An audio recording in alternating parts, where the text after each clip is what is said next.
آئیے آج حضرت علی کی لازوال حکمت کے سمندر میں غوطہ لگاتے ہیں۔ یہ وہ باتیں ہیں جو صدیاں گزرنے کے بعد بھی آج بھی ہمارے کردار، ہمارے رشتوں اور ہمارے ایمان کے لیے روشنی کا مینار ہیں۔ تو چلیں مل کر ان قیمتی موتیوں کو ڈھونڈتے ہیں۔ اور شروعات ہی ایک ایسی بات سے ہوتی ہے جو انسان کو سوچنے پر مجبور کر دیتی ہے۔ کہتے ہیں لہجے کا اثر تلوار سے بھی زیادہ ہوتا ہے۔ سوچیں ذرا، تلوار تو جسم کو زخمی کرتی ہے، پر ایک غلط لہجہ وہ تو سیدھا روح پر گھاؤ لگاتا ہے۔ اصل طاقت ہمارے لفظوں میں ہے، ان کے اثر میں ہے۔ تو ہمارا یہ سفر باہر کی دنیا سے نہیں بلکہ ہمارے اپنے اندر سے شروع ہوتا ہے۔ اس پہلے حصے میں ہم کردار کی طاقت کو سمجھیں گے، کیونکہ ہماری سوچ ہی تو ہے جو ہماری دنیا بناتی ہے یا بگاڑتی ہے۔ ہر عمل کا بیج آخر ایک خیال ہی تو ہوتا ہے۔ یہ کتنی گہری حقیقت ہے نا، کہ انسان کو کوئی اور نہیں بلکہ اس کی اپنی ہی سوچیں اور امیدیں تباہ کر دیتی ہیں۔ اکثر ہمارا سب سے بڑا دشمن باہر نہیں، ہمارے اندر ہی ہوتا ہے۔ ہم دوسروں سے جو امیدیں لگا لیتے ہیں نا، جب وہ ٹوٹتی ہیں تو وہی ہماری مایوسی کی سب سے بڑی وجہ بن جاتی ہیں۔ یہ مثال دیکھیں کتنی زبردست ہے، جیسے لوہے کو کوئی باہر سے آ کر نہیں بلکہ اس کا اپنا ہی زنگ کھا جاتا ہے۔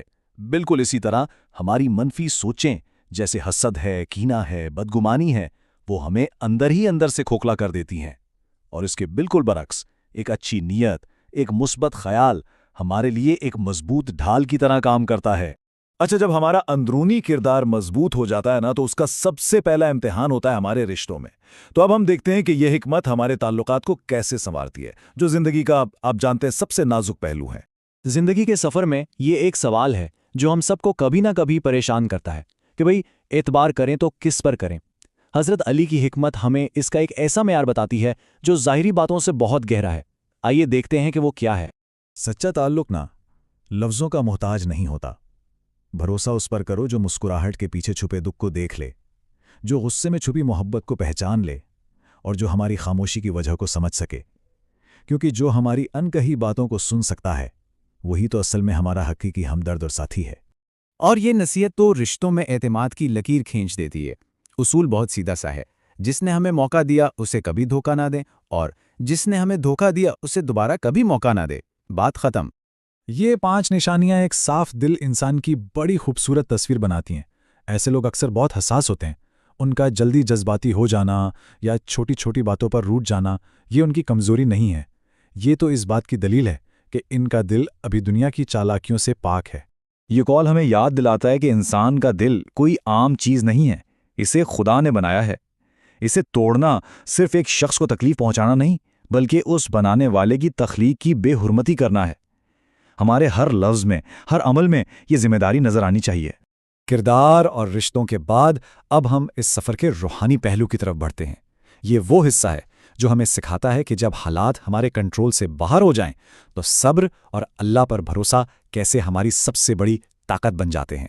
صبر کو نا یہاں ایک مشکل سفر کہا گیا ہے، اور واقعی اس کا راستہ پتھریلا اور مشکل ہو سکتا ہے، لیکن ایک بات کا یقین رکھیں، اس کی منزل ہمیشہ خوبصورت اور پرسکون ہوتی ہے۔ یہ سوال ہم سب کی زندگی میں آتا ہے۔ ہم سوچتے ہیں کہ سب کچھ ٹھیک چل رہا ہے اور پھر اچانک سے کوئی ایسا موڑ آ جاتا ہے جس کی توقع نہیں ہوتی۔ تو ایسا کیوں ہوتا ہے؟ اگلی سلائیڈ میں اس کا بہت گہرا روحانی جواب ہے۔ اور جواب یہ ہے کہ جن چیزوں کو ہم رکاوٹیں سمجھ رہے ہوتے ہیں وہ دراصل اللہ کی طرف سے بہتر راستوں کی طرف موڑ ہوتے ہیں۔ وہ ہماری دعاؤں کو رد نہیں کرتا، وہ ہمارے راستوں کو موڑتا ہے تاکہ ہمیں ہماری منزل تک اپنے بہترین طریقے سے پہنچا سکے۔ یہ قول ان تمام لمحوں کے لیے ہے جب ہم مایوس ہو جاتے ہیں۔ یہ ہمیں یاد دلاتا ہے کہ جس چیز کے لیے ہم آنسو بہا رہے ہیں نا، کیا پتا وہ ہم سے صرف ایک سچی دعا کی دوری پر ہو۔ بس یقین کا دامن نہیں چھوڑنا ہے۔ تو پھر سچے ایمان کی اصل تعریف کیا ہوئی؟ وہ یہی ہے کہ جب ظاہری طور پر سب کچھ ہاتھ سے نکل جائے تب بھی اللہ پر یقین قائم رہے، یہ بھروسہ کہ اس سے بہتر کوئی منصوبہ بنانے والا نہیں۔ اور اب ہم اپنے سفر کے آخری حصے میں داخل ہو رہے ہیں۔ یہاں ہم زندگی کے بڑے کینوس پر نظر ڈالیں گے اور ان حکمت بھرے اسباق کو سمجھیں گے جو ہمیں اپنے مقصد کو پانے میں مدد دیتے ہیں۔ کیا خوبصورت بات ہے!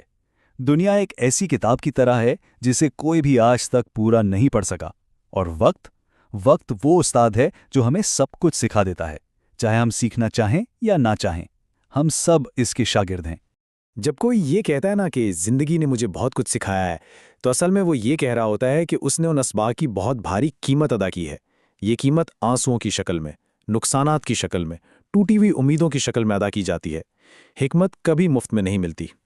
یہ قول ہمارے معاشرے کی ایک بہت تلخ حقیقت پر انگلی اٹھاتا ہے۔ ہم مردے کو کندھا دینا بہت بڑی نیکی سمجھتے ہیں، جو کہ ہے بھی، لیکن زندوں کو سہارا دینے سے اکثر کتراتے ہیں۔ سوچیں اگر یہ سوچ بدل جائے تو کتنی زندگیاں آسان ہو جائیں۔ انسانی فطرت کا یہ تضاد تو دیکھیں۔ آخرت جو ہمیں اپنی محنت سے کمانی ہے اسے ہم نے قسمت کے حوالے کر دیا ہے، اور دنیا جو قسمت سے ملنی ہے اس کے پیچھے ہم نے اپنی پوری زندگی کی محنت لگا دی ہے۔ ہم اپنی بات اس آخری جھنجھوڑ دینے والے قول پر ختم کرتے ہیں۔ یہ ہمیں ہماری سب سے بڑی سچائی یاد دلاتا ہے کہ اپنی قبر کا اندھیرا دور کرنے کی تیاری ہمیں خود کرنی ہے۔ کل جب ہم صرف مٹی کا ڈھیر ہوں گے تو ہمارے لیے دعا کرنے والا کون ہوگا؟ یہ سوال سوچنے کے لیے ہے۔